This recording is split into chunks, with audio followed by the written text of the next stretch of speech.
ગુજરાત માટે 72 કલાક ભારે. મેઘરાજાની બીજી ઇનિંગ વિસ્ફોટક હશે. ઉત્તર, મધ્ય અને પૂર્વમાં ધમાકેદાર પડશે.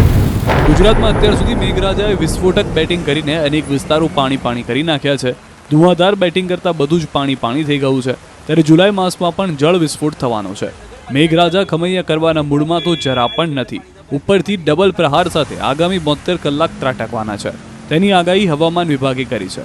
આગાહી મુજબ 2 જુલાઈ અને 3 જુલાઈ ભારેથી ભારે વરસાદ પડવાની સંભાવના છે. આખા ગુજરાતને મેઘરાજા ગમરોળી નાખશે. 6 જિલ્લામાં ભારેથી ભારે વરસાદ થઈ શકે. વલસાડ, નવસારી, દાહોદ, મહીસાગર, અરવલ્લી, સાબરકાંઠામાં ભારેથી ભારે વરસાદ પડી શકે. બીજી તરફ હવામાન નિષ્ણાંત અંબાલાલ પટેલે 72 કલાક ભારે વરસાદ પડશે તેવી આગાહી કરી છે. તેમના અનુમાન મુજબ 72 કલાકમાં મોન્સૂન ધરી દક્ષિણાવર્ત થશે. ઉત્તર, મધ્ય અને પૂર્વના ભાગમાં અતિભારે વરસાદ થઈ શકે. કચ્છના ભાગમાં ભારેથી ભારે વરસાદ થઈ શકે.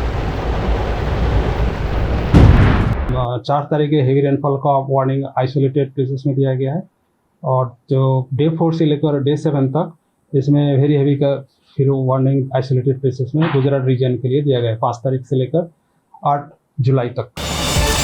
QR કોડ સ્કેન કરો અને ડાઉનલોડ કરો ન્યૂઝ 18 એપ. મેળવો ગુજરાત અને દેશ દુનિયાની પળે પળની અપડેટ્સ.